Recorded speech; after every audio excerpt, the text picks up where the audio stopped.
ये स्टोरी शुरू होती है हमारे मेन कैरेक्टर से, जो बिल्कुल थका हुआ है।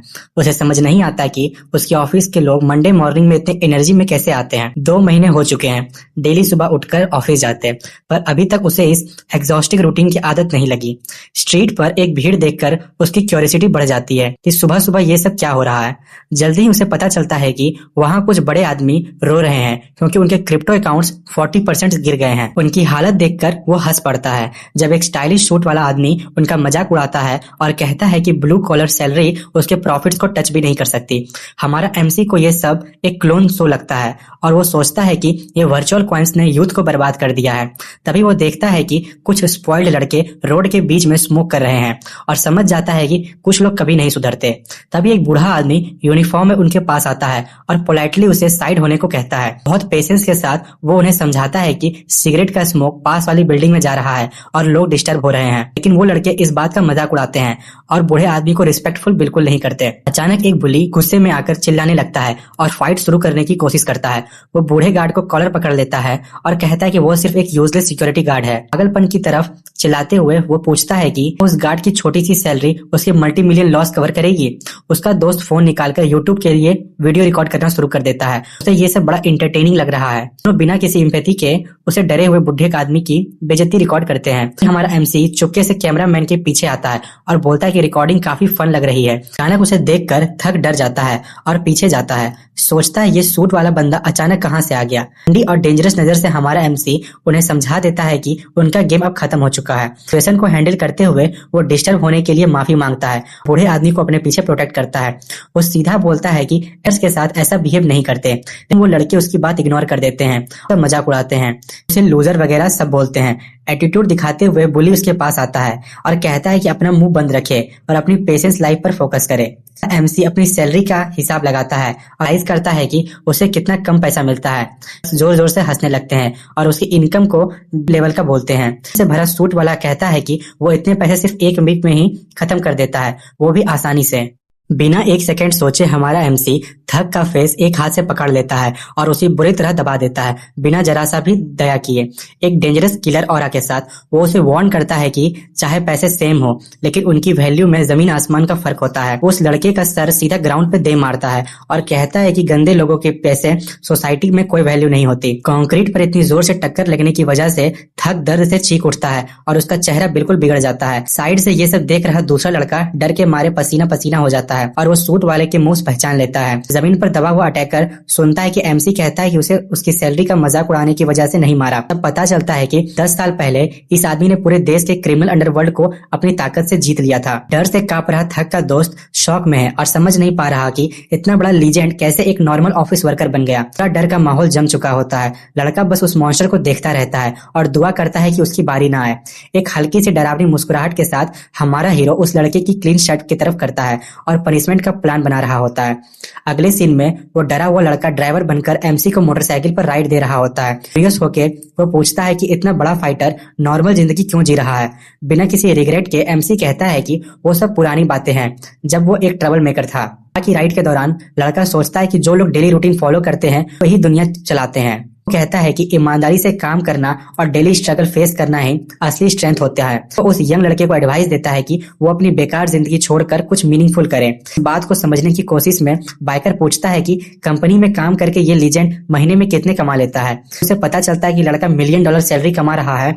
एमसी शॉक हो जाता है क्योंकि वो उसे 3 गुना ज्यादा कमा रहा होता है। इन्वेस्टमेंट के तौर पर एमसी उसकी डिजाइनर शर्ट ले लेता है और कहता है कि तेज चलाओ वरना लेट हो जाएगा। आखिर में वो दोनों अपने डेस्टिनेशन पर पहुंचते हैं, जहां समझ ग्रुप का बड़ा हेडक्वार्टर्स खड़ा होता है, जो अपने वर्कर्स की जान निकालने के लिए रेडी लगता है। इससे नीचे लेवल पर यह ट्रेडिंग कंपनी पूरे कॉन्ग्लोमरेट को वर्क करती है। इस कंपनी का ग्रुप का डंपस्टर माना जाता है, जो प्रॉफिट के लिए कुछ भी कर सकती है, चाहे वो बेकार चीज ही क्यों ना हो। मेन एंट्रेंस की कंपनी का माहौल दिख जाता है, जहां प्रेशर और हॉस्टिलिटी हमेशा रहती है। अंदर हॉल में बॉस एक एम्प्लॉय को सबके सामने डांट रहा होता है और पूरा सीन केओटिक हो रहा होता है। मैनेजर गैस में पेपर वर्क देखकर चिल्लाता है और पूछता है कि क्या कंपनी एक यूज्ड मोटरसाइकिल स्टैंड बन गई है। अपना पेशेंस खोकर सूट वाला अपने सबऑर्डिनेट को बोलता है कि पूरे पेपर वर्क दोबारा करे और इतने बहाने बंद कर दे। सबके सामने इंसल्ट होने पर एम्प्लॉय सर झुका लेता है, माफी मांगता है और चुपचाप अपनी इंसल्ट सह लेता है। टीम की इनकम्प्लेंस से फ्रस्ट्रेट होकर बॉस पीछे मुड़ जाता है और बोलता है कि पत्थर को ऑर्डर देना शायद ज्यादा आसान होता।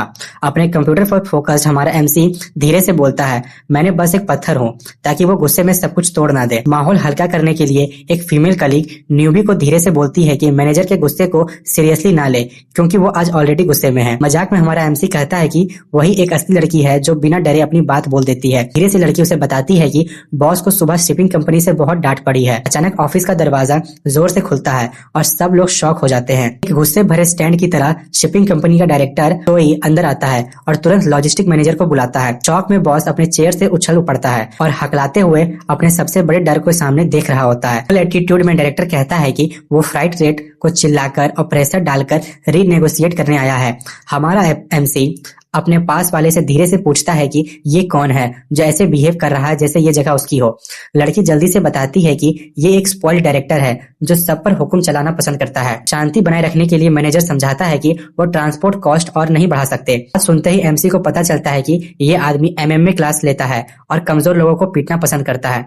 बिना वार्निंग के डायरेक्टर मैनेजर की लेग पर जोर से किक मार देता है और तुरंत दर्द से चीख पड़ता है। जमीन पर गिरने के बाद भी बॉस को उस डरपोक अटैकर से माफी मांगनी पड़ती है ताकि कंपनी का कॉन्ट्रैक्ट ना चला जाए। डर के मारे एक कलीग एमसी के स्लीव पकड़कर एमसी से बोलता है कि वो चुप रहे और इस मैस में ना पड़े, लेकिन वार्निंग इग्नोर करके हमारा हीरो अपनी चेयर से उठता है और सीधा केओस के बीच चला जाता है। तेजी से रिएक्ट करते हुए वो हवा में उड़ते पेपर वर्क को पकड़ लेता है और डायरेक्टर को इंसल्ट करने से रोक देता है। रूबी का इंटरफेयर करने पर गुस्सा होकर डायरेक्टर पंच मारने के लिए हाथ पीछे खींचता है। हमारा एमसी एक हाथ से उसके अटैक को रोक लेता है और उसका रिस्ट हवा में ही पकड़ लेता है जैसे वो कोई बच्चे का खिलौना हो। शॉक में आकर डायरेक्टर पूछता है कि ये कौन है जो हीरो बन रहा है। बिल्कुल शांत रहकर हमारा एमसी डॉक्यूमेंट को प्रोटेक्ट करता है और उसे कहता है कि थोड़ा शांत हो जाओ। हल्का सा स्माइल करते हुए डायरेक्टर पूछता है कि क्या न्यूबी को आइडिया है कि मुजिन शिपिंग कंपनी से टकराना कितना डेंजरस है। अपनी उंगली हीरो के फोरहेड पर रखकर एरोगेंट डायरेक्टर उसे कहता है कि ध्यान से सुन और चुप रहे। अपनी एटीट्यूड में डूबा हुआ वो पूछता है कि क्या कंपनी बेसिक मैनर्स भी नहीं सिखाती। बिना वार्निंग के वो क्राउड न्यूबी के पेट पर किक मार देता है और बोलता है पहले झुककर रिस्पेक्ट दिखाओ। एक्ट करते हुए हमारा एमसी झुक जाता है जबकि डायरेक्टर उसे इडियट बोलता है, लेकिन उसके दर्द के पीछे एक डार्क और खतरनाक ऑरा उभरने लगता है। डिस्परेट होकर मैनेजर तुरंत आगे आता है और एग्रेसर से माफी मांगते हुए झुक जाता है। ये सब देखकर हमारा हीरो समझ नहीं पाता कि बॉस इतनी बेइज्जती कैसे सह लेता है। इस हंगामे के बाद ऑफिस का माहौल हैवी हो जाता है और दोनों बीच में खड़े रहते हैं। बाद में रूफ टॉप पर बॉस सिगरेट जलाता है और 28 साल के लड़के से पूछता है क्या वो स्मोक करता है। सीधा सवाल पूछते हुए बॉस कहता है क्या न्यूबी को पता है उसे जॉब क्यों दी गई। थोड़ा ऑकवर्ड होकर वो सोचता है कि शायद उसे अच्छे रेज्यूमे की वजह से। ये सुनकर बॉस हंसता है और याद दिलाता है कि उसके पास सिर्फ हाई स्कूल डिप्लोमा और मोटरसाइकिल लाइसेंस है। धुआं छोड़ते हुए वो बताता है कि असली वजह डिग्री से कहीं ज्यादा गहरी थी। गहरी नजर से देखते हुए वो कहता है कि इंटरव्यू के टाइम उसने लड़के की आंखों में कुछ सच्चे और प्योर देखा था। अपनी यादों में बॉस उस लड़के को एक कॉन्फिडेंट सूट में देखता है। अपने इंस्टीट्यूशन पर भरोसा करते हुए बॉस कहता है कि उसे उस लड़के में लाइफ में कुछ बड़ा करने का स्ट्रांग डिजायर महसूस हुआ, लेकिन वो वार्न करता है कि कॉर्पोरेट दुनिया पागल लोगों से भरी है जो किसी की नहीं सुनते। रियलिटी समझते हुए वो कहता है कि वर्कर की किस्मत होती है अपनी ईगो को दबाना और झुककर काम करना। एक समझदार एडवाइजर की तरह वो कहता है कि अगली बार चुप रहना और बेइज्जती को भूल जाना, लेकिन हमारा एमसी इस बात को नहीं मानता और पूछता है क्या यह सब एक्सेप्टेबल है। स्माइल के साथ वो कहता है कि किसी रैंडम आदमी से पीटना किसी भी इंसान के लिए बहुत बेइज्जती वाली बात है। सीरियस होकर वो दिखाता है कि वो इस एग्रेशन को बिल्कुल इग्नोर नहीं करेगा। लिफ्ट के पास वो बताता है कि उसने किक जानबूझकर ली। वो पहले बहुत टफ था। रात होते ही शहर रोशन हो जाता है और उसके दिमाग में बदले का प्लान तैयार होने लगता है। उसके कदम अंधेरी सड़क पर गूंजते हैं जब वो अपने टारगेट की तरफ बढ़ता है। मार्शल आर्ट्स जिम के सामने खड़े होकर वो डिसाइड करता है कि प्रॉब्लम को अपने तरीके से सॉल्व करेगा। मैनेजर की बात याद करते हुए वो सोचता है कि पागल इंसान का इलाज सिर्फ उससे ज्यादा पागल इंसान ही कर सकता है। इनके अंदर जोर जोर से पंचेस के आवाज में गूंज रहे होते हैं। पेंटागन के अंदर एक ब्रूटल ट्रेनिंग सेशन चल रहा होता है और माहौल बिल्कुल इंटेंस होता है। रिंग के फ्लोर पर एक बड़ा आदमी रहम की भीख मांग रहा होता है, जबकि उसे एक तरफ से एक बुरी तरह पीटा जा रहा होता है। बिना किसी दया के एरोगेंट डायरेक्टर अपने ट्रेनिंग पार्टनर को मारता रहता है और कहता है कि प्रॉपरली डिफेंड करे। रिब्स पर एक ब्रूटल किक मारकर वो दिखाता है कि उसे दूसरों का दर्द देना पसंद है। बेहोश होने के करीब बेचारा स्पारिंग पार्टनर और नहीं सह पाता और मैट पर गिर जाता है। जरा भी अफसोस ना करते हुए विलन अपने ग्लव्स उतारता है और कंप्लेन करता है कि उसका अपोनेंट एक बड़ा क्राई बेबी है। अपने घमंड में डूबा हुआ बुली पीछे मुड़ता है, सोचता है कि जिम के अंदर वही किंग है। इस आवाज से परेशान होकर जिम ओनर उस प्लेबॉय का सामना करता है। थक चुका होता है अपने स्टूडेंट को हारते हुए देखकर। आसी मास्टर अग्रेसर को समझाने की कोशिश करता है कि मैट पर लिमिट्स और रिस्पेक्ट होना चाहिए। टीचर को गुस्से से देखते हुए डायरेक्टर कहता है कि उसके पैसे ने जिम को बैंकरप्ट से बचाया है। ओनर ऑकवर्ड हो जाता है और अपनी बात वापस लेता है। स्पॉन्सर के पैसे के सामने दब जाता है। पैसे का बंडल ट्रेनर के चेस्ट पर फेंकते हुए वो कहता है कि चुप हो जाओ और डिनर ले आओ। जबरदस्ती ऑब्सेशन मांगते हुए वो पैसे हिलाता है, धमकी देता है कि अगर उसकी बात नहीं मानी गई तो सपोर्ट बंद कर देगा। अपनी डिग्निटी बेचकर मास्टर वो पैसे ले लेता है और चुपचाप हार मान लेता है। फोर्स स्माइल के साथ वो उसका शुक्रिया करता है और पीछे मुड़कर उसे जो करना है करने देता है। अचानक डायरेक्टर की स्माइल गायब हो जाती है जब वो हेल में एक अनएक्सपेक्टेड विजिटर को पहचान लेता है। दरवाजे पर हमारा हीरो अचानक अपीयर होता है और पोलाइटली पूछता है क्या आप फाइट स्टार्ट कर सकते हैं। शर्टलेस डायरेक्टर गुस्सा करता है और बोलता है कि आजकल के लड़के बिना वजह दुख ढूंढ लेते हैं। माउथ गार्ड लगाकर वो कहता है कि ऐसे लोगों की जिंदगी की कोई वैल्यू नहीं होती। अपनी बॉडी दिखाते हुए वो कहता है कि उस गरीब लोगों का हीरो बनना बिल्कुल पसंद नहीं। ग्लव्स टाइट करते हुए वो धमकी देता है कि अब वो हमारे वर्कर की बची हुई इज्जत भी तोड़ देगा। नजदीक आकर वो मजाक उड़ाता है और पूछता है क्या ये लड़का इतनी दूर से सिर्फ अपने बॉस का बदला लेने आया है। फाइट के लिए रेडी एमसी कहता है कि वो इतना बोल रहा है क्योंकि उसके पास कोई दोस्त नहीं है। गुस्से में पागल होकर डायरेक्टर एक स्ट्रॉन्ग पंच मारने की कोशिश करता है और कहता है कि इस बार सिर्फ किक नहीं होगी। का सब मूव करके हमारा हीरो उसका मजाक उड़ाता है कि वो पैसे देकर कमजोरों को पीटता है। गुस्से में वो चिल्लाता है कि वो सूट वाले को मार देगा और फिर से अटैक करता है। अपनी जबरदस्त स्पीड से एमसी उसका अटैक डॉज करता है और कहता है कि वो बस एक अकेला और दुखी आदमी है। सांस फूलते हुए और कंट्रोल को खोकर फाइटर समझ नहीं पाता कि उसका एक भी अटैक क्यों लैंड नहीं हो रहा। एक डरावनी मुस्कान के साथ प्रोटैगनिस्ट अपने अपोनेंट की कॉन्फिडेंस को टेस्ट करता है और पूछता है क्या वो पक्का है अपनी बात पर। तेज नजर से देखते हुए हमारा हीरो वार्न करता है कि अगर ये सब चलता रहा तो कल तक उसके मुंह में एक भी दांत नहीं बचेगा। पल भर में हीरो एक जबरदस्त काउंटर अटैक सीधा डायरेक्टर के फेस पर मार देता है। जमीन पर गिरा हुआ सूट वाला शॉक में होता है, समझ नहीं पाता कि अभी क्या हुआ। अपनी मुट्ठी कसकर फॉर्मर अंडरवर्ल्ड लीडर कहता है कि उसे जॉब से निकाला तो कोई डर नहीं। जोर के इम्पैक्ट से उड़ा दिया जाने पर विलन समझ जाता है कि उसने एक लिविंग लेजेंड से पंगा ले लिया है। मिसाइल की तरह तेज हमारा एमसी उसे एक सेकेंड का भी मौका नहीं देता संभलने का। एक और पावरफुल पंच उसके मुंह पर पड़ता है और वो असली वॉयलेंस का असर महसूस करता है। रिंग के क्रॉस उड़ते हुए डायरेक्टर दर्द से चीख उठता है जैसे उसकी हड्डियां टूट रही हो। अपोनेंट के चेहरे पर डर को देखकर हीरो कहता है कि अभी तो ये डर के मारे रो भी सकता है। कंपनी को ध्यान में रखते हुए हीरो डिसाइड करता है कि वो दुश्मन के गुस्से का यूज करेगा एक अच्छा डील निकालने के लिए। गुस्से से भरा डायरेक्टर उस साइकोलॉजिकल ट्रैप में फंस जाता है। अंधे गुस्से में वो कसम खाता है कि वो सूट वाले को खत्म कर देगा। बिल्कुल ठंडे दिमाग से हीरो एक इतना पावरफुल पंच मारता है कि उसका सर लगभग हिल जाता है। ऑडियंस में बैठा जिम के स्टूडेंट्स शॉक में देखते हैं कि उनका पावरफुल स्पॉन्सर कैसे पिट रहा है। बिना एफर्ट के हीरो पूछता है कि इतनी कमजोर पंचेस के साथ वो एटीट्यूड कैसे दिखाता है। पूरी तरह से टूट चुका विलन समझ जाता है कि वो एक अनस्टॉपेबल मॉन्स्टर के सामने है। खत्म करने से पहले हीरो कहता है चुप हो जाओ और कॉर्नर रैट की तरह बिहेव मत करो। हारे हुए दुश्मन के ऊपर खड़े होकर हीरो एक ऐसा डील प्रपोज करता है जो मना नहीं किया जा सकता। वो डिमांड करता है कि इस फाइट की वजह से कंपनी को कोई लॉस नहीं होना चाहिए। बेइज्जती के साथ डायरेक्टर कंडीशन मान लेता है और प्रॉमिस करता है कि कॉन्ट्रैक्ट को कोई नहीं छेड़ेगा। डील होने के बाद हीरो उसका हाथ छोड़ देता है और फाइट खत्म करता है, लेकिन जाने से पहले वो अचानक जंप करता है और हवा में उछलकर एक फ्लाइंग किक उसके फेस पर मार देता है। गिर चुका दुश्मन के ऊपर खड़े होकर वो दिखाता है कि फाइट अभी खत्म नहीं हुई थी। कंप्लीटली नॉकआउट होने के बाद विलन फाइनल ब्लो रिसीव करता है। वन में उड़ते हुए और चीखते हुए हीरो वार्न करता है कि अब उस रिच लड़के की जिंदगी कभी पीसफुल नहीं होगी। पकड़कर हीरो उसे पहले की प्रॉमिस याद दिलाता है। खून में लिपटा हुआ विलन सिर्फ हाँ में सिर हिला सकता है। एक और जोर का ब्लो से हीरो इंश्योर करता है कि वो अपनी बात पर टिका रहे। फाइनल वार्निंग देते हुए वो कहता है कि कंपनी को टच करने की हिम्मत ना करे। पर फेंका जाने के बाद डायरेक्टर टूटकर बेकार हालत में रिंग के बीच में गिर जाता है। दूर से देख रहे बाकी फाइटर्स इस ब्रूटल सीन को देखकर शॉक में आ जाते हैं। जमीन पर पड़ा कावर्ड दर्द से कहर रहा होता है, जबकि हीरो एक डोमिनेटिंग अंदाज में खड़ा होता है। निकलते वक्त विनर दूसरों को कहता है कि अनकॉन्शियस डायरेक्टर के लिए एम्बुलेंस बुला लो। बिल्कुल सीरियस टोन में वो मैसेज देता है कि असली आदमी हमेशा अपनी बात पर टिकता है। डर से कांप रहा जिम का ओनर पूछता है कि ये मॉन्स्टर आखिर है कौन। हल्का सा आयरनिक स्माइल के साथ हीरो कहता है कि वो बस एक नॉर्मल ऑफिस वर्कर है। पीछे मुड़कर वो जिम से बाहर निकल जाता है, अपने पीछे तबाही छोड़ते हुए। अगली सुबह सूरज उगता है और शहर में एक नया दिन की शुरुआत होती है। घर पर जमीन पर पड़ा हुआ फॉर्मर स्ट्रीट किंग उठता है और पूरे बॉडी में दर्द महसूस करता है। बैंडेज चेंज करते वक्त वो रियलाइज करता है कि रिच लड़का अच्छा फाइटर था और फाइट थोड़ी टफ हो सकती थी। तभी उसका फोन अचानक बजता है और को वर्कर पैनिक में कॉल करता है।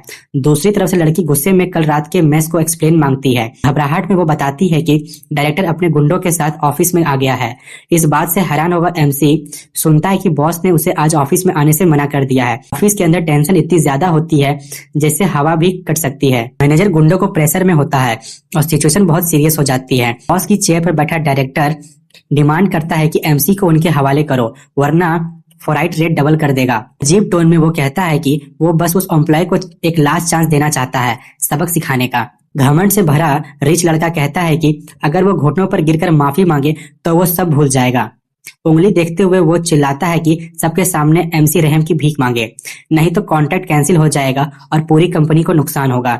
अचानक ऑफिस का डोर जोर से खुलता है और हमारा हीरो दौड़कर थका हुआ अंदर आता है। थका हुआ वर्कर बिल्कुल टाइम पर पहुंचता है जब अल्टीमेटम दिया जा रहा होता है। केओस देखकर टीम के लोग धीरे से बोलते हैं कि ये सब किसी चीप मूवी के गुंडों जैसे लग रहे हैं। सिचुएशन को कंट्रोल करने के लिए मैनेजर विलन से रिक्वेस्ट करता है कि ऐसी बेकार डिमांड्स ना रखे। इज्जती से थककर बॉस आंखें बंद कर लेता है और इस चाइल्डिश ड्रामा से तंग हो जाता है। दिल तोड़ने की बात समझ न आने पर एमसी उससे कल रात के प्रॉमिस को याद दिलाता है। मजाक उड़ाते हुए डायरेक्टर कहता है कि वो सिर्फ बिजनेस के लिए रीनेगोशिएट कर रहा है। इविल स्माइल के साथ हीरो उसे चिढ़ाता है और पूछता है कि नॉकआउट के बाद उसकी मेमोरी चली गई। जल्दी ही ऑफिस में गॉसिप फैल जाती है जब लोग उसके बुरीड फेस पर नोटिस करते हैं। चोट को छेड़ते हुए हमारा हीरो समझ जाता है कि सर पर लगी चोट ने उस लड़के को कल का डर भुला दिया है। अपनी ईगो को बेचते हुए विलन डिनाई करता है कि वो डरा था और अपनी टफ गाय इमेज बनाए रखने की कोशिश करता है। क्यूरियस होकर डरे हुए बॉस न्यूबी से पूछता है कि जिम में आखिर क्या हुआ था। गुस्से से भरा डायरेक्टर अपना डिसीजन बदल देता है और सिंपल माफी का ऑप्शन कैंसिल कर देता है।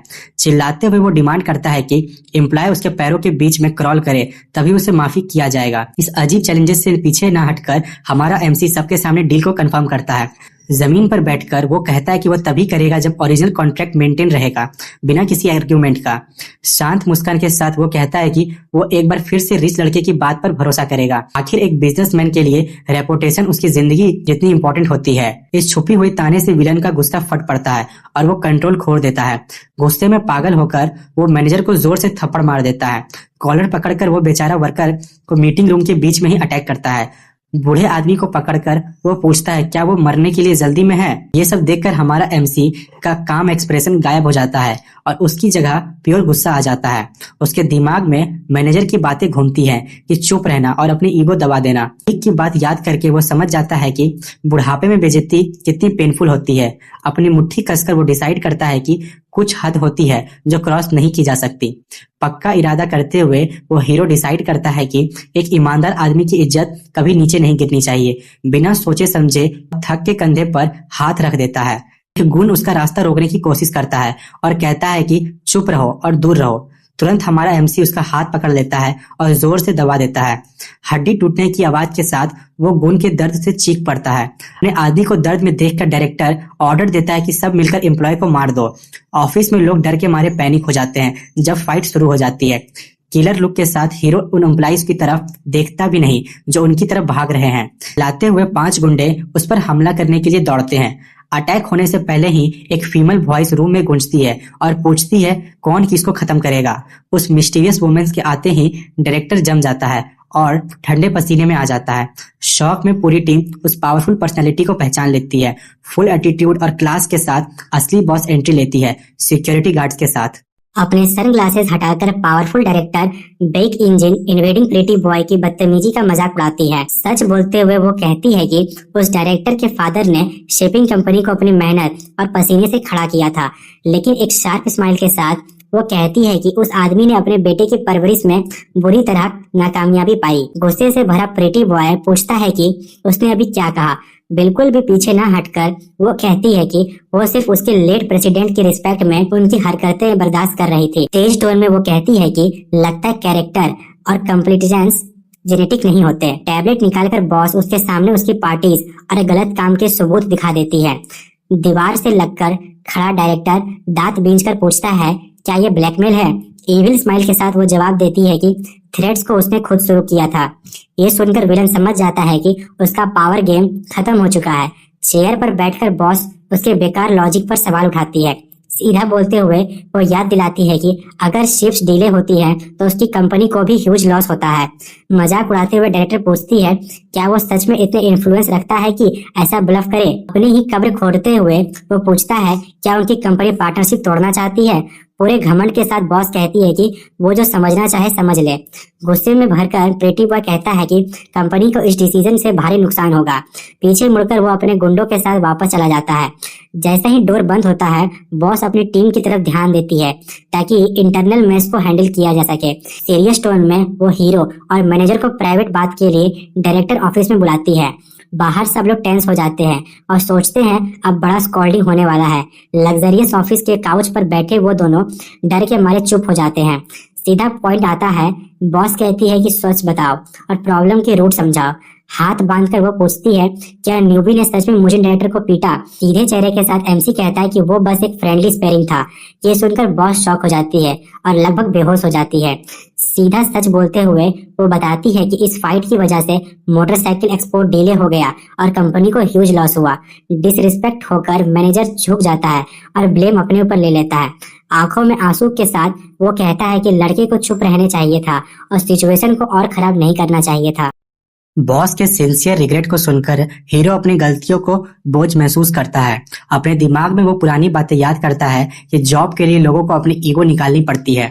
अपनी मुट्ठी कसकर वो डिसाइड करता है कि वो बॉस को अपनी गलती का ब्लेम नहीं लेने देगा। तभी डायरेक्टर एक पुराने कॉर्पोरेट लाइन बोलती है कि जब तक माल बिकता नहीं तब तक कोई रियल लॉस नहीं होता। चालाक सी स्माइल के साथ हीरो समझ जाता है कि ये वही बकवास है जो क्रिप्टो वाले बोलते थे।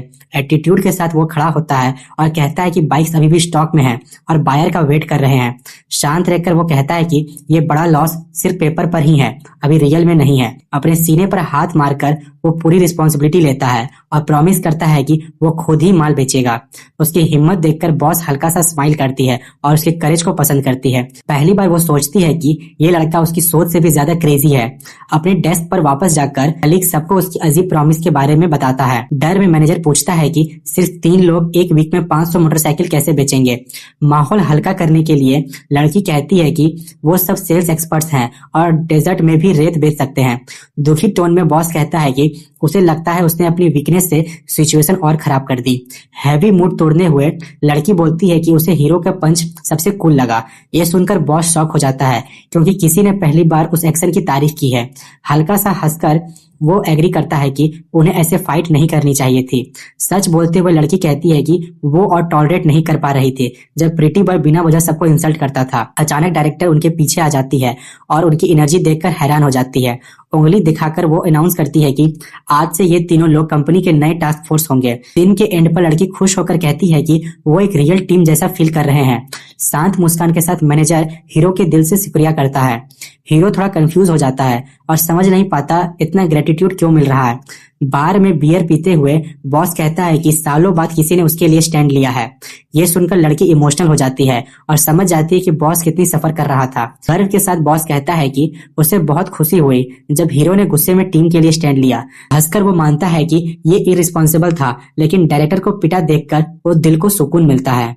तारीफ सुनकर हमारा हीरो एक अलग ही सुकून महसूस करता है। समझ जाता है कि उसकी ताकत पहली बार किसी अच्छे काम में यूज हुई है। माहौल हल्का करते हुए दोस्त मजाक करता है कि विलन डर के मारे अपने आप पर कंट्रोल खो बैठा था और बॉस भी कहता है कि अगली बार वो खुद उसे पंच मारेगा। रात धीरे धीरे बीत जाती है। एक थका देने वाला दिन एंड हो जाता है। छोटी छोटी जीतों से भरा था। हेडक्वार्टर्स में डायरेक्टर शहर को अपनी विंडो से देखती है और कहती है कि उसे उस लड़के के बारे में जानने की काफी क्यूरियोसिटी है। तेज नजर के साथ वो सोचती है कि देखना है कि ये फॉर्मर अंडरवर्ल्ड लीजेंड क्या कर सकता है। अगली सुबह ऑफिस में पूरा केओस होता है। सब लोग अपने फोन्स में बिजी रहते हैं। कीबोर्ड पर टाइपिंग और कॉल्स करते हुए सब लोग हर जगह कॉन्टैक्ट्स ट्राई करते हैं ताकि इन्वेंट्री बेची जा सके। फ्रस्ट्रेशन में लड़की अपने पेन डेस्क पर फेंकती है और कहती है कि फॉरेन बायर्स ऑलरेडी बुक्ड हैं। मजाक में बॉस कहती है कि अच्छा है कम से कम पहला दिन ही जॉब नहीं गई। इधर उधर देखते हुए लड़की नोटिस करती है कि हीरो गायब है और पूछती है वो कहाँ चला गया।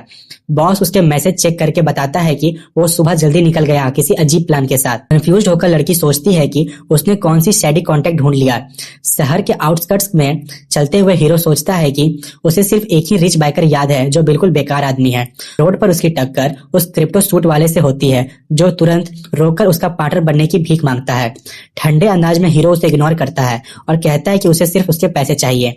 गलत समझकर फैनबॉय लॉयल्टी की कसम खा लेता है और कहता है कि वो अपनी जान भी दे देगा। दोनों एक डरावने वेयर हाउस के सामने खड़े होते हैं जो बिल्कुल सुनसान जगह पर होता है। अंदर गुंडे पार्ट्स तोड़ते हुए और उन्हें घूरते हुए दिखते हैं। माहौल काफी हैवी होता है।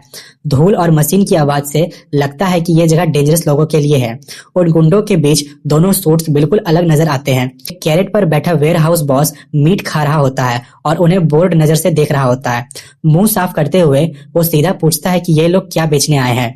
डर के मारे फैनबॉय धीरे से पूछता है ये लोग कौन है और एमसी कहता है उसे भी नहीं पता। आते हुए बॉस कहता है कि उसके क्लाइंट्स इलीगल इमिग्रेंट्स होते हैं। ये सुनकर रिच लड़का डर जाता है और समझ जाता है कि बिना नंबर प्लेट वाली बाइक्स इन्हीं लोगों की है। इविल स्माइल के साथ हीरो कहता है कि क्रिमिनल्स को बेचना एक प्रॉफिटेबल प्लान लग रहा है। डेस्परेट होकर फैन बॉय एमसी का हाथ पकड़ लेता है और उसे रोकने की कोशिश करता है ताकि वो मोटर बाइकर्स के साथ डील ना करे, लेकिन उससे पहले ही गैंग लीडर रिंच उठाकर उन्हें रोकने को कहता है। सीधी बात करते हुए हमारा हीरो यार्ड की तरफ इशारा करता है और बताता है कि उसके पास इसी मॉडल की 500 मोटरसाइकिल्स हैं। इतना बड़ा नंबर सुनकर बॉस जोर से हंस पड़ता है और उसे ये डील बहुत इंटरेस्टिंग लगती है। लालच से भरा क्रिमिनल टेबल पर हाथ मारकर कहता है कि वो पूरा स्टॉक खरीदेगा। क्रिमिनल का लॉजिक समझते हुए वो बताता है कि जब इकोनॉमी गिरती है तब उसके ब्लैक मार्केट बिजनेस बढ़ता है। नजदीक आकर वो कहता है कि आजकल के लोग रिस्पॉन्सिबिलिटी से भागते हैं और इलीगल काम पसंद करते हैं। पीछे हटकर रिच लड़का सीधा मना कर देता है और कहता है कि उसके पास ऑलरेडी काफी पैसे हैं। सिचुएशन समझकर वो हीरो का हाथ पकड़ता है और धीरे से कहता है कि वो कुछ भी नहीं बेच रहे। कंफ्यूज होकर हीरो पूछता है कि जब उन्हें बाइक्स बेचनी है तो डील कैंसिल क्यों कर रहे हैं। गुंडों की तरफ देखते हुए लड़का कहता है कि वो ऐसे क्रिमिनल्स के साथ अपना नाम नहीं जोड़ सकता। अपने डिसीजन पर टिककर वो कहता है कि सामजिन कंपनी कभी लो विल्स के साथ काम नहीं करेगी। सिचुएशन कंट्रोल करने के लिए हीरो पूछता है कि वो इतनी मेहनत के बाद डील तोड़ना चाहता है कंपनी की इमेज के लिए। लड़का कहता है कि वो ऐसी डील के कंसिक्वेंसेस बहुत बुरे हो सकते हैं। गुस्से में क्रिमिनल बॉस चेयर से उठता है और उनके डिसीजन से फ्रस्ट्रेट हो जाता है। हाथ रगड़ते हुए वो कहता है बिजनेस में टाइम ही पैसा होता है। गुस्से से वो डिमांड करता है कि उसका टाइम वेस्ट करने का पैसा दिया जाए। शांत रहकर हीरो कहता है मिसअंडरस्टैंडिंग भूलकर सब पीसफुली अलग हो जाते हैं, लेकिन जब तक सारे क्रिमिनल्स उन्हें घेर लेते हैं और हाथ में आयरन रॉड्स ले लेते हैं। डेंजर देखकर हीरो फैनबॉय को कहता है कि वो उसके पीछे छुप जाए। गुस्से में पागल बॉस अपने आदमियों को अटैक करने का ऑर्डर देता है। अचानक एक फ्लाइंग किक एक गून को लगती है और सब शॉक हो जाते हैं। एडरलाइन में फैन बॉय चिल्लाता है कि उन्हें पता भी नहीं कि वो किससे पंगा ले रहे हैं। थक्स कुछ सेकंड के लिए रुक जाता है और उसकी कॉन्फिडेंस समझ नहीं पाते, लेकिन फैन बॉय के शौक के लिए हीरो अचानक विंडो से बाहर कूदकर भाग जाता है। गुस्से में मॉब बॉस अपने गुंडों को ऑर्डर देता है कि उसे पकड़कर मार दो। उसके पीछे भागते हुए फैन बॉय रोता है और पूछता है कि उन्होंने बाइक्स बेचकर प्रॉब्लम क्यों सॉल्व नहीं की। जमीन पर जोर से दौड़ते हुए हमारा एमसी गुस्से से भरे क्रिमिनल से बचने की कोशिश करता है। सांस फूलते हुए रिच लड़का पत्थर पर फिसल जाता है और पूछता है कि हीरो इतना तेज क्यों भाग रहा है। उनके पीछे गुंडों की भीड़ सब कुछ तोड़ते हुए उनका पीछा करती है। माफिया बॉक्स चिल्लाता है और ऑर्डर देता है कि उन दोनों के पैर तोड़ दो। थोड़ी दूर पर हीरो उस मोटरसाइकिल के पास पहुंचता है जिसे वे आए हैं और कहता है कि एक अच्छा सेल्समैन कभी अपना माल नहीं छोड़ता। तुरंत रिएक्शन में गैंग लीडर अपने लोगों को कहता है कि कोई भी उस लग्जरियस बाइक को हाथ ना लगाए। पल भर में हीरो हवा में कूदकर एक गाउन के फेस पर परफेक्ट लाइन किक करता है। उस पावरफुल हिट से गुन हवा में उड़ जाता है और बॉक्सेस और टूल्स सब गिर जाते हैं। ये सब देखकर फैनबॉय शॉक में मुंह खोलकर खड़ा रह जाता है। तुरंत हीरो बाइक की निकालता है और इंजन स्टार्ट करके वहां से निकलने लगता है। बाइक चालू होते ही हीरो कहता है कि अब सब बर्बाद हो गया। रोड पर तेज भागते हुए रिच लड़का रिलीफ में कहता है कि उसे लगा था हीरो उसे वहीं छोड़ देगा। हीरो कहता है कि वो कभी अपने पार्टनर को नहीं छोड़ता, लॉयल्टी उसके रूल है। लेकिन मजाक में वो ये भी कहता है कि वो भागा क्योंकि इतने लोग से फ्री में लड़ना उसे पसंद नहीं। रेड लाइट पर रुककर वो गहरी सांस लेता है और खुद को काम करता है। ट्रैफिक देखते हुए हीरो नोटिस करता है कि डिलीवरी ड्राइवर्स कितनी तेजी से इधर उधर निकल रहे हैं। बाइक के पीछे बैठे कलीग पेपर वर्क पकड़कर उसे टाइट होल्ड करती है। पैसे की बात करते हुए लड़की बताती है कि डिलीवरी ड्राइवर्स अच्छा पैसा कमा लेते हैं। मजाक में वो कहती है कि हीरो को अपना जॉब चेंज कर लेना चाहिए। ये सुनकर वो शॉक हो जाता है और इतने बड़े अमाउंट पर बिलीव नहीं कर पाता। समझिन ऑफिस में मीटिंग रूम का माहौल बहुत हैवी होता है। पूरा टीम थक चुका होता है और सॉल्यूशन ढूंढने की कोशिश करता है। डायरेक्टर कहती है कि मार्केट ऑलरेडी वैकेंसी से भरा हुआ है और कोई फुल प्राइस देने को रेडी नहीं। मैनेजर डर के साथ कहता है कि शायद उन्हें खुद डिलीवरी का काम करना पड़े। कलीग कहती है कि शायद उन्हें शिपिंग कंपनी वाले से माफी मांग लेनी चाहिए और नया डील ले लेना चाहिए। अचानक रूम का डोर खुलता है और एडवेंचरियस डुओ जंकयार्ड से अपने फेलियर के बाद वापस आते हैं।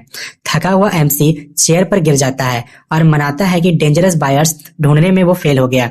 सीरियस नजर के साथ बॉस पूछती है, क्या सच में कोई और तरीका नहीं है इस प्रॉब्लम को सॉल्व करने का? रूम में एकदम शांति छा जाती है और सब लोग होपलेस हो जाते हैं। साइलेंस तोड़ते हुए हीरो सिर उठाता है और एक क्रेजी आइडिया प्रपोज करता है। एकदम से वो कहता है कि सॉल्यूशन तो उनके पास पहले से ही है, जो उनके पार्किंग में खड़ा है। अपनी ट्रैफिक वाली बात याद करते हुए वो डिलीवरी मार्केट के ह्यूज अर्निंग पर फोकस करता है। नंबर्स बताते हुए वो कहता है कि फ्राइट इंडस्ट्री हर साल इकोनॉमी में ट्रिलियंस का बिजनेस करती है। बॉस को इम्प्रेस करते हुए वो कहता है कि इसमें से आधा पैसा सिर्फ बड़े शहरों में सर्कुलेट होता है। रोड पर चलने वाली बाइक्स को देखकर वो कहता है कि ये नंबर्स बिल्कुल सच है। हेलमेट पकड़कर वो कहता है कि कंपनी को बाइक्स बेचने के बजाय उनसे पैसे कमाने चाहिए। ये सुनकर सब शॉक हो जाते हैं जब वो कहता है प्रॉफिट 10 गुना तक बढ़ सकता है। कंसर्न के साथ मैनेजर कहता है इतना बड़ा रिस्क लेना डेंजरस हो सकता है। कलीग डाउट करती है और पूछती है क्या ये बस स्ट्रेस में बोला गया जोक है? फोकस के साथ हीरो इनलीगल लॉजिस्टिक्स मार्केट को याद करता है जो क्रिमिनल्स कंट्रोल करते हैं। कॉन्फिडेंट टोन में वो कहता है कि उसे रिसर्च करके परफेक्ट पार्टनर्स ढूंढने हैं। हेलमेट टेबल पर रखकर वह डायरेक्टर को याद दिलाता है कि लास्ट तक फाइट करने को कहा गया था। एक कॉन्फिडेंट स्माइल के साथ वो कहता है कि अब असली फाइट शुरू होने वाली है। रात में विंडो से शहर देखते हुए बॉस उसके रिस्की प्लान के बारे में सोचती है। वो समझ जाती है कि मोजिन का डायरेक्टर एक ग्रीडी आदमी है जो आसानी से पीछे नहीं हटेगा। दूसरी तरफ अपने ऑफिस में प्रीटी बॉय भी सिचुएशन के बारे में सोच रहा होता है। वो समझ जाता है कि साजिन के डायरेक्टर अपनी पोजीशन स्ट्रांग करने के लिए टफ गेम खेल रही है। शहर के लाइट्स देखते हुए वो सोचता है कि उसकी कंपनी में कौन उसके खिलाफ प्लानिंग कर रहा है। एक सीक्रेट कॉल पर कंपनी का ट्रेटर सुनता है कि उसका बॉस अब इम्पेशेंट हो रहा है। विंडो के पास खड़ा हुआ सिचुएशन को कंट्रोल करने की कोशिश करता है और कहता है कि प्रॉब्लम बढ़ रही है। अचानक एक फ्लैशी कपड़े और स्टाइलिश चश्मा पहने लड़का रोड पर हीरो के पास आता है। स्माइल के साथ वो अपना इंट्रोडक्शन देता है और कहता है कि अब वो एक बिजनेस कंसल्टेंट बन गया है। दोनों साथ चलते हैं। हीरो नोटिस करता है कि उस लड़के के पास हर जगह कॉन्टेक्ट्स हैं। थोड़ा अम्यूज्ड होकर हीरो मानता है कि शायद ये स्पॉइल्ड लड़का काम का हो सकता है। उसके कंधे पर हाथ रखकर एमसी कहता है कि कल ऑफिस में प्रॉपर प्रोफेशनल बनकर आए। अगली सुबह सामजिन बिल्डिंग पर धूप चमकती है और एक इम्पोर्टेंट मीटिंग का टाइम होता है। हॉल में सब लोग जल्दी जल्दी चल रहे होते हैं। सबको उस नए एक्सपर्ट से मिलना है। टीम के बीच एमसी कहता है कि सब लोग शॉक हो जाएंगे जब वो कंसल्टेंट को देखेंगे। मिस्चीवियस स्माइल के साथ वो कहता है कि उसका टैलेंट सबको हैरान कर देगा। बॉस इम्पेशेंट होकर पूछती है क्या वो विजिटर आ रहा है या नहीं। डोर पर फुटस्टेप सुनाई देती है और मैनेजर देखती है कि एक्सपर्ट आ गया है। कॉन्फिडेंट स्माइल के साथ एमसी डोर खोलता है और नए कंसल्टेंट को इंट्रोड्यूस करता है। लेकिन रूम में आते ही लड़का एक गैंगस्टर जैसे आउटफिट पहना होता है। फुल एटीट्यूड में वो गुड आफ्टरनून बोलता है और सब लोग शॉप में चुप हो जाते हैं। कलीग शॉक में पूछती है ये कौन सा अजीब इंसान है। सनग्लासेस के पीछे से वो स्माइल करता है और इम्प्रेस करने की कोशिश करता है। गुस्से में हीरो उसका कॉलर पकड़ लेता है और पूछता है ये क्या पहनकर आए हो। वो कहता है कि उसने वही पहना जो उसने बोला था ताकि वो फूल ना लगे। डायरेक्टर गुस्से में खड़ी हो जाती है और एक्सप्लेनेशन मांगती है। थोड़ा ऑकवर्ड होकर एमसी कहता है कि यही है उसका कंसल्टेंट। बॉस हैवी साय लेती है और पूछती है क्या ये कोई मजाक है। हीरो इंसिस्ट करता है कि इसके अंदर टैलेंट है बस दिख नहीं रहा। फ्रस्ट्रेशन में बॉस कहती है कि वर्कलोड ऑलरेडी ज्यादा है और प्रोफेशनलिज्म बिल्कुल नहीं। गुस्से के बाद भी वो अपने आप को कंट्रोल करती है और कहती है कि कंसल्टेंट बैठकर अपना काम प्रूव करे। अपने ईगो दबाकर बॉस कहती है कि उसे बाहर भेजना भी गलत होगा। शांति बनाए रखने के लिए ओल्डर मैनेजर न्यूबी का सपोर्ट करता है और कहता है कि इसके डिसीजन के पीछे कोई सॉलिड रीजन होगा। सर हिलाते हुए वो मीटिंग के पेपर सेट करता है और काम शुरू करने के लिए रेडी हो जाता है। थोड़ी शर्माते हुए कलीग पूछती है क्या वो उस फ्लैशी लड़के को उसके फर्स्ट नेम से बुला सकती है। टेबल के हेड पर बैठी डायरेक्टर ऑफिशियली मीटिंग स्टार्ट करती है और फॉरेन ऑपरेशन पर डिस्कशन शुरू करती है। अपने टैबलेट पर फोकस करते हुए वो कहती है कि प्रॉफिट के लिए डिलीवरी फीस पर फोकस करना होगा। वो सजेस्ट करती है कि मोटरसाइकिल्स के डेली रेंटल चार्ज लेना कंपनी की मेन इनकम होगी। बॉस की सोच सुनकर रिच लड़का डिसएग्री करता है और अपनी उंगली उठाकर बोलता है कि ये आइडिया काम नहीं करेगा। कॉर्पोरेट लॉजिक के चैलेंज करते हुए वो कहता है कि नॉर्मल डिलीवरी से कोई बड़ा प्रॉफिट नहीं होगा। टीम कंफ्यूज होकर उसकी बात ध्यान से सुनने लगती है। कहता है कि असली पैसा प्रोफेशनल राइडर्स के पास होता है। सीरियस होकर वो वार्न करता है कि रोड्स पर रेकलेस बाइक्स सबसे बड़ी प्रॉब्लम है। उसके दिमाग में सीन्स आते हैं जहां डिलीवरी वाले रेड लाइट तोड़ते हैं और एक्सीडेंट्स करते हैं। सीधी बात करते हुए वो कहता है कि शेडी एजेंसीज एक्सीडेंट्स इग्नोर कर देती है और डिलीवरी को अकेला छोड़ देती है। डायरेक्टर की आंखों में देखकर वो पूछता है क्या वो इतने प्रॉब्लम्स हैंडल कर सकती है। दूसरी तरफ एक शांत रेस्टोरेंट में शाम हो चुकी होती है और एक और टेंस दिन खत्म हो जाता है। एक आदमी ड्रिंक डालते हुए पार्टनरशिप के लिए टोस्ट प्रपोज करता है। शिपिंग कंपनी का डायरेक्टर सेक बोतल पकड़कर दोनों कंपनीज का डील को सेलिब्रेट करता है। सामजिन का ट्रेटर स्माइल के साथ कहता है कि दोनों के हिडन प्लान्स अब एक हो गए हैं। मोजिन का डायरेक्टर ठंडे टोन में कहता है कि बिजनेस में दोस्ती जैसी कोई चीज नहीं होती। ड्रिंक लेते हुए वो कहता है कि उनके दिल एक जैसा होना जरूरी नहीं। सीनरी दिखते हुए वो कहता है कि उसे फैमिली इशू में पढ़ना पसंद नहीं। थोड़ा रुककर ओल्ड इन्फॉर्मेंट उसे सामजिन में किए गए ड्रामा के लिए थैंक्स बोलता है। चुप रखते हुए ट्रेटर कहता है कि उस ड्रामा से मोटरसाइकिल एक्सपोर्ट डिले करना सक्सेसफुल रहा। लालच में भरा वो कहता है कि वो लॉस कवर करेगा और कॉन्ट्रैक्ट उस डायरेक्टर को दे देगा। बदले में वो रूट को मोनोपोली और प्रेसिडेंट बनने का चांस पाएगा। उसकी एरोगेंस देखकर ओल्ड मैन हल्का सा स्माइल करता है और कहता है कि असली पावर्स तो फाउंडिंग फैमिली के नाम में है, वो तो बस एक पॉन है। दोनों अपने कप्स टकराते हैं और एक मेटेलिक आवाज के साथ उनके करप्ट डील सील हो जाती है। अचानक ओल्ड मैन बुरी हंसी हंसने लगता है और अपने बॉस के क्रेजी प्लान्स का सीक्रेट बताता है। ग्लास दोबारा भरते हुए वो बताता है कि मोटरसाइकिल्स बेचने के लिए एक नया टास्क फोर्स बना है। ये सुनकर प्ले बॉय जोर से हंसता है और इस सेंचुरी का सबसे स्टूपिड आइडिया कहता है। जोर से हंसते हुए वो कहता है कि कॉर्पोरेट लोग स्ट्रीट्स को प्लेग्राउंड समझ रहे हैं। वापस मीटिंग में कंसल्टेंट बोर्ड पर लिखते हुए कहता है कि ये बिजनेस इतना सिंपल नहीं है। पेन से बोर्ड पर टैप करते हुए वो कहता है कि ये लॉजिस्टिक मार्केट एक ओपन जंगल जैसा है। रेस्टोरेंट में बैठा मोजिन डायरेक्टर भी कहता है कि रोड्स पर सिर्फ गुंडे और भूखे लोग राज करते हैं। कंसल्टेंट बॉस को वार्न करता है कि एक्सपीरियंस राइडर्स किसी नए आदमी को मार्केट नहीं लेने देंगे। ड्रिंक लेते हुए राइवल कहता है कि इतनी कंपटीशन में राइडर्स रिक्रूट करना मुश्किल है। इन्फॉर्मेंट कहता है कि जो लोग बच्चे हैं वो या तो इनएक्सपीरियंस्ड है या फिर डेंजरस लोग हैं। ओल्ड मैन कहता है कि डायरेक्टर के पास इतनी पावर नहीं है कि वो सबको कंट्रोल कर सके। स्माइल के साथ प्लेबॉय कहता है कि ये काम सूट्स के लिए नहीं है। मीटिंग रूम में टीम को सिचुएशन सीरियस समझ आती है। कंसल्टेंट कहता है कि इस काम के लिए एक स्ट्रॉन्ग और टफ इंसान चाहिए। बॉस चुपचाप बोर्ड को देखती है और सोचती है कि किसी को कंट्रोल करना पड़ेगा। रेस्टोरेंट में प्लेबॉय कहता है कि ये प्लान फेल होने वाला है, लेकिन उसे एमसी याद आता है और वो मानता है कि सिर्फ वही ये काम कर सकता है। अगली सुबह सिटी में धूप निकलती है और बिल्डिंग्स चमकने लगती है। सिटी के सेंटर में एक बड़ा क्राउड जमा हो जाता है। में गुंडे टाइप लोग इम्पेशेंट हो रहे होते हैं। एक टैटू वाला आदमी चिल्लाता है और पूछता है इवेंट कब स्टार्ट होगा। दूसरा कहता है कि वो पैसे हारने के बाद यहाँ आया है। एक कोने में छुपा कंसल्टेंट हीरो को बताता है कि उसे रात भर सबको कॉल किया। उसे याद आता है कि हीरो ने उसे कहा था कि जितने लोग हो सके सबको यहाँ बुलाओ। टाइम कम देखकर पार्टनर पहले कंप्लेन करता है, लेकिन फिर अपनी बात दबाकर मिशन एक्सेप्ट कर लेता है। फुल एटीट्यूड में फैन बॉय सैल्यूट करता है और प्रॉमिस करता है कि वो दूर के रिश्तेदार तक को यहाँ खींच लाएगा। प्रेजेंट में वापस हीरो मेगाफोन चेक करता है और इस भीड़ को कंट्रोल करने के लिए रेडी हो जाता है। जोर से चिल्लाकर वो सबको चुप होना को बोलता है और रूल सुनाने को कहता है। बॉस जैसा एटीट्यूड लेकर वो सब बेरोजगार लोगों को शुक्रिया करता है जो सुबह सुबह आए हैं। अचानक एक गंजा आदमी बीच में बोल पड़ता है और पूछता है क्या यह एड में बोला गया सच में है। सीधा सवाल करते हुए वो पूछता है क्या सच में फ्री मोटरसाइकिल मिलेगी। विलन जैसी स्माइल के साथ हीरो कहता है कि ऑफर बिल्कुल 100% रियल है। मेगाफोन से वो गारंटी देता है कि ड्राइवर्स को रेंट नहीं देना पड़ेगा। इतनी बड़ी डील सुनकर भीड़ शॉक हो जाती है और सोचती है कि कहीं ये स्कैम तो नहीं। हीरो बिना रुके कहता है कि सिर्फ 2 सिंपल रूल्स हैं। उंगली उठाकर वो कहता है पहला रूल लीगल रजिस्ट्रेशन है और दूसरा टफ इंटरव्यू पास करना है। स्टाइल में टाई लूज करके और स्लीव फोल्ड करके वो रेडी हो जाता है। सीधा सबके सामने वो बताता है कि इंटरव्यू एक आर्म रेसलिंग मैच होगा। ये सुनकर गुंडे एक्साइटेड हो जाते हैं और सोचते हैं जीतना बहुत आसान होगा।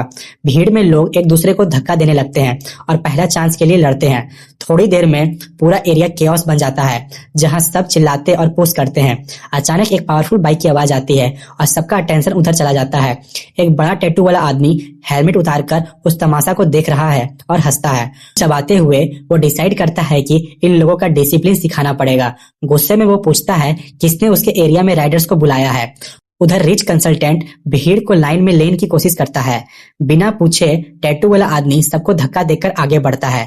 प्रीटी बॉय गुस्से में उसे बोलता है कि लाइन तोड़ना गलत है। जाइंट उसकी तरफ देखकर डरावनी स्माइल देता है।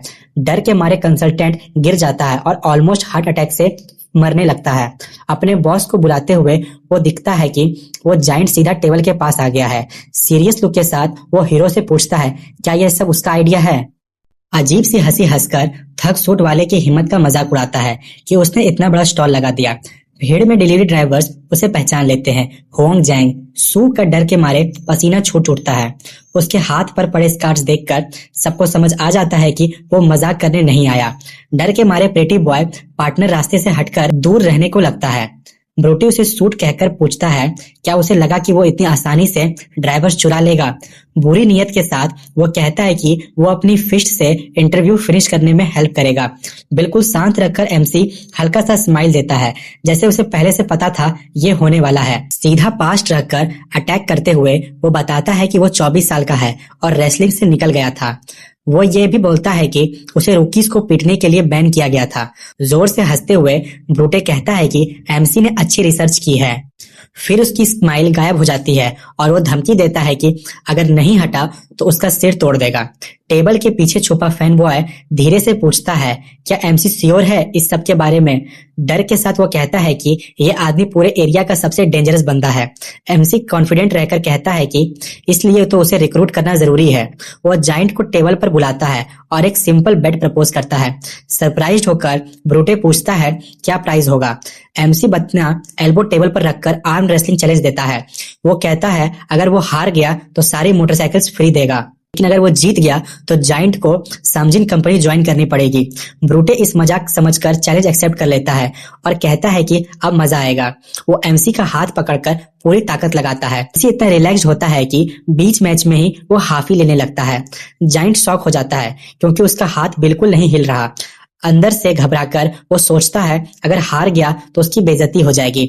दूर से भीड़ सोचती है कि एमसी बस उसके साथ खेल रहा है। एमसी कहता है कि वो जल्दी मैच खत्म करेगा क्योंकि लाइन बहुत लंबी है। डर के मारे जाइंट थोड़ा टाइम मांगता है लेकिन अब देर हो चुकी होती है। शॉक में आए थक्स की आंखें फट जाती हैं जब वो अपनी आंखों के सामने ये इम्पॉसिबल सीन देखता है। गोरिल्ला के चेहरे पर वेन्स उभर जाती है जब उसे महसूस होता है कि उसका हाथ क्रश हो रहा है। एक जोर के झटके के साथ उसका हाथ टेबल पर पटक दिया जाता है और उसे बुरी तरह हरा जाता है। शॉक में वो अपने हाथ को देखते रह जाता है, समझ नहीं पाता कि क्या हुआ। हीरो उसकी उंगलियों को और दबाकर कहता है कि उसकी इज्जत और पावर दोनों खत्म हो जाएगी। डर के मारे ब्रूटे पीछे हटने की कोशिश करता है और कहता है कि वो प्रॉमिस फॉलो नहीं करेगा। हीरो उसे घूर कर कहता है कि अंडरवर्ल्ड में डील मतलब डील होता है। उसका हाथ और दबाते हुए वह पूछता है कि जो रूल्स तोड़ता है उसका क्या होता है। हीरो सिटी के गैंग्स की पावर सिस्टम समझता है। वो बताता है कि कुछ लीजेंड्स होते हैं जो सिर्फ अपनी स्ट्रेंथ से सबको कंट्रोल करते हैं। अपनी डार्क ऑरा दिखाते हुए वो कहता है कि वो खुद सबसे ऊपर वाला मॉन्स्टर है। गुस्से में वो ब्रूटे को चैलेंज करता है कि अगर प्रॉमिस तोड़ा तो यही दफन हो जाएगा। डर के मारे जाइंट पूछता है कि उसे क्या करना पड़ेगा बचने के लिए। हीरो उसे देखकर कहता है कि काम सिंपल है और कोई बकवास नहीं चलेगी। क्राउड में बाइकर्स चीयर करते हैं और सोचते हैं कि जाइंट जीत गया। कंफ्यूज होकर जाइंट समझ नहीं पाता कि हीरो ने अपनी जीत छुपा क्यों ली। हीरो टाई ठीक करता है और उसे थैंक्स बोलता है जैसे वो जीत गया हो।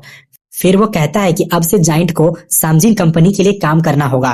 फेक हैंडशेक में जाइंट समझ जाता है कि वो एक डेंजरस आदमी के जाल में फंस गया है। बाइकर्स एक्साइटेड हो जाते हैं और सब कंपनी ज्वाइन करना चाहते हैं। हीरो स्माइल करता है और खुश होता है कि उसने सबसे डेंजरस आदमी को कंट्रोल कर लिया।